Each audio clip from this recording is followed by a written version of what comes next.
everybody.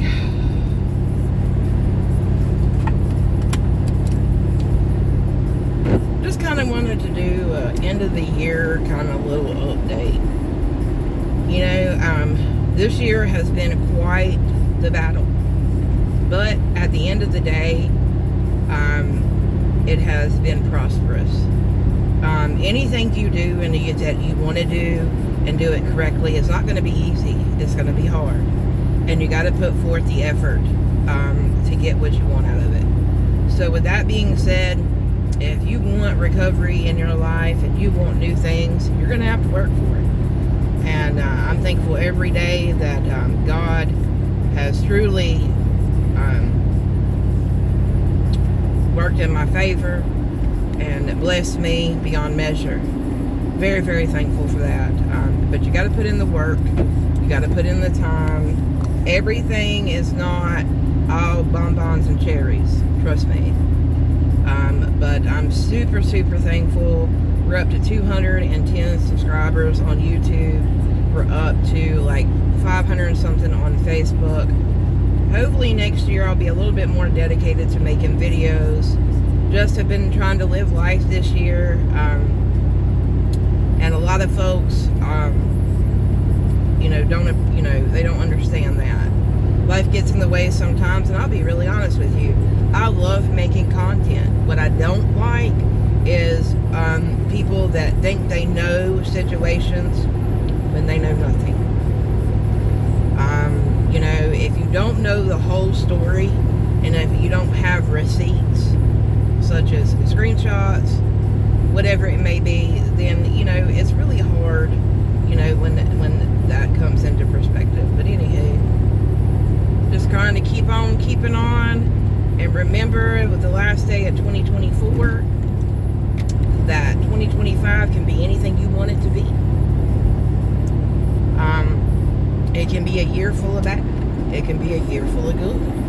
You got to put in it what you want out of it. And if you put in it negative, you're going to get out of it negative. So make sure you're putting in what you want to get out of it. And I promise you, you will have a successful 2025. And here's another, I see a lot of folks talking about how their circle has gotten so small since, they found sobriety. And that is very true. Very, very true. You have to cut off a lot of people in order for your sobriety journey to resemble anything it needs to be. And sometimes you got to cut off people that are family because they're not sober either. And this was the first Christmas that I had to cut off my mama because her and her husband can't get things together. This was the hardest Christmas for me and my children because they couldn't see their 70-year-old grandmother because of addiction and anger and you name it. And it just makes you reevaluate a lot of things, and you would never think that a 70-year-old would let money or drugs come in between the relationship that you have with your daughter or your grandchildren. And trust and believe, folks, it will. When drugs run your life and that bottom dollar matters on your next fix, you'll cut everybody off. And you'll do them dirty. And I just have to pray for them, because I know in my heart of hearts that this time I had nothing to do with it. And my youngest daughter didn't either. They got mad at my oldest daughter over $20. And it really just bothers me. But you gotta let go and give it to God. I questioned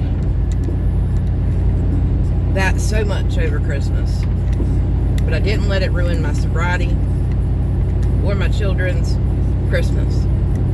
Like I told them, people that are in full-blown addiction, they don't they have blinders on. They don't understand the hurt they're causing. They're only worried about themselves and the people around them that are in their circle at the moment.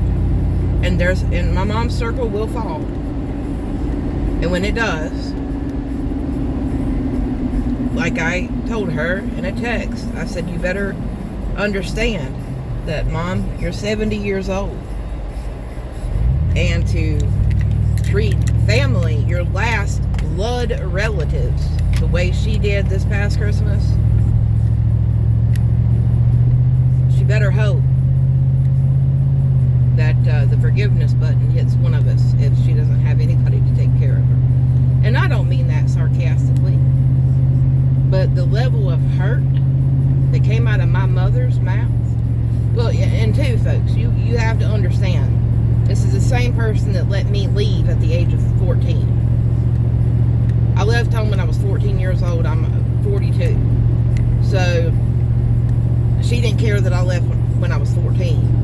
And I left when I was 14 because my dad was a severe alcoholic, and my mom, she was more worried about catching tail and drugs than she was about the priority of me. I didn't want to stay at my dad's anymore. I loved my dad, but my dad has some issues, and I didn't want to stay there no more, and she didn't want to listen to it.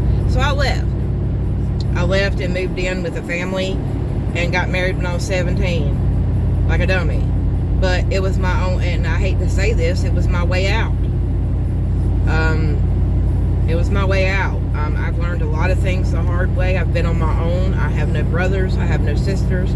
I do have two half brothers floating somewhere that my dad, he took that to his grave. Well, my stepmama knows about it, but that ain't going nowhere. She married my daddy for my daddy's money. And the same thing's really happening with my mom. My mom has money and equity and things, and this person wants it. And they have pretty much invalided her. They won't allow her to get up. We've called DSS. We've done everything that we can do. And at some point, you just got to let them be.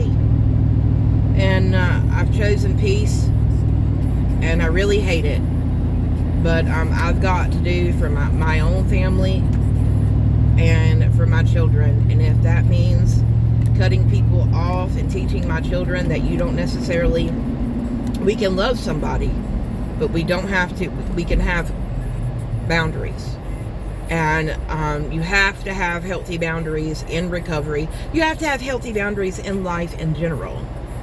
If you don't have healthy boundaries, I learned a long time ago, people will take advantage of you like no tomorrow. So just be mindful of that, you know.